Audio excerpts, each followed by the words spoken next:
I'm here with Greg Grunberg. Now, Greg, I am geeking out right now because you are standing right next to me because I have been with you ever since Heroes from the very first, every single season. Yes, thank you. I'm sad to have seen the last one, literally, the 6 episodes they did, but I'm so glad they brought you back.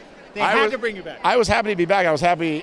It was interesting how they brought me back as a bad guy, though. Yes, Heroes I know. Well, I was so torn by that because I've loved you in all the, the good guy, the one doing the right thing, and then you were so conflicted in this. Yeah, it was interesting, and it was a great way and a great twist on what I had played. Matt Parkman's this, this affable, this guy who just wants to help his family.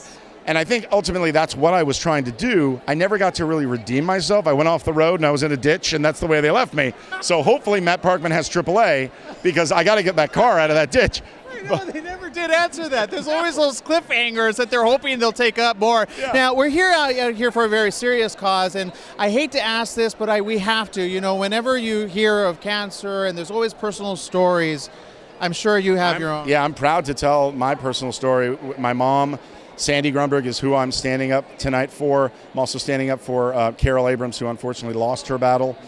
Carol is a woman that needed to live till 200. She is an inspiration, the most brilliant, funny, incredible woman I've ever met in my life. She was like a second mom to me. My mom battled cancer twice and beat it twice, and she's such an inspiration to me and so many others, so I'm honored to be here. I'm going to ask something that's a little bit off point, because I've been hearing a lot of survivors lately. What do you think aided, other than treatment, in her mental fortitude? Because I find these are true warriors. Yeah, it's a great thing that you just brought up. Mentally, you can give up. If you give up mentally, your body is going to follow suit.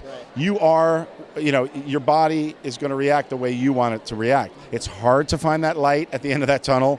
My son's had brain surgery with his epilepsy. We're sitting in Chicago at Rush Medical Center with the best care in the world, and we're sitting there going, why? He's 12. What is he doing in surgery right now? And it really takes you to a dark, dark place. And you got to know that there is going to be a light at the end of that tunnel. Look, I'm standing up for Carol Abrams, and she lost her battle. But I'm here, and I'm hopefully helping other people. There's the light there. She touched so many people. My mom beat it. She got lucky. She beat it. And this, mentally, it starts when you don't feel right. Yes. Deal with it.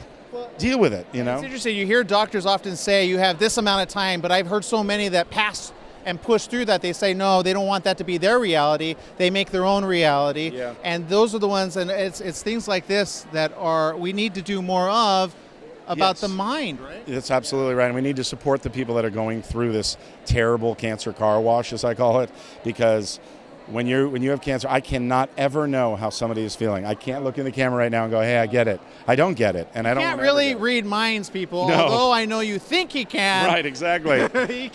But I can, support as much as I can, and that's what I'm here for. Now, obviously, I have to ask this question. Do you know how many actors you have actually been a part of that have transitioned between Star Trek and Star Wars? Do you know the number?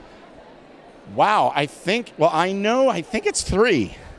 It's probably more. Well, you have to count also the animated, so the voiceovers. Oh, that I don't know. Yeah, I know Deep Roy, Simon Pegg, and I go back and forth between Star Wars and Star Trek. Okay. But I don't know another actor, and maybe you can correct me, that has had his face without prosthetics on be in Star Wars and Star Trek. That one I cannot correct you, but I will say the total, and including animated, which is a lot of series of Clone Wars and all those, is you are the 9th one. There were 8 others. Yes. Is that right? Yes. At least that's what Google tells me. Google, I don't know if I always depend on that. Google knows all. Yeah, Google knows supposedly. all. But I also want to say for your son, you were sharing something very interesting. I overheard you talk about your son, and tell me, what for epilepsy is what he suffers from? Right, he's got seizures. He's doing well thanks to the medication that he's on, and we started a foundation with the help of Synovian called talkaboutit.org, and people can go to talkaboutit.org and just learn what to do if somebody has a seizure. Okay. But he's 20 years old. He's a perfectly healthy, very productive member of society, and he's doing great things because he takes his medicine, goes to the doctor, but he'll have a breakthrough seizure once a year or something, and it's not acceptable. We're still trying to get a handle on it. But he's my hero without question.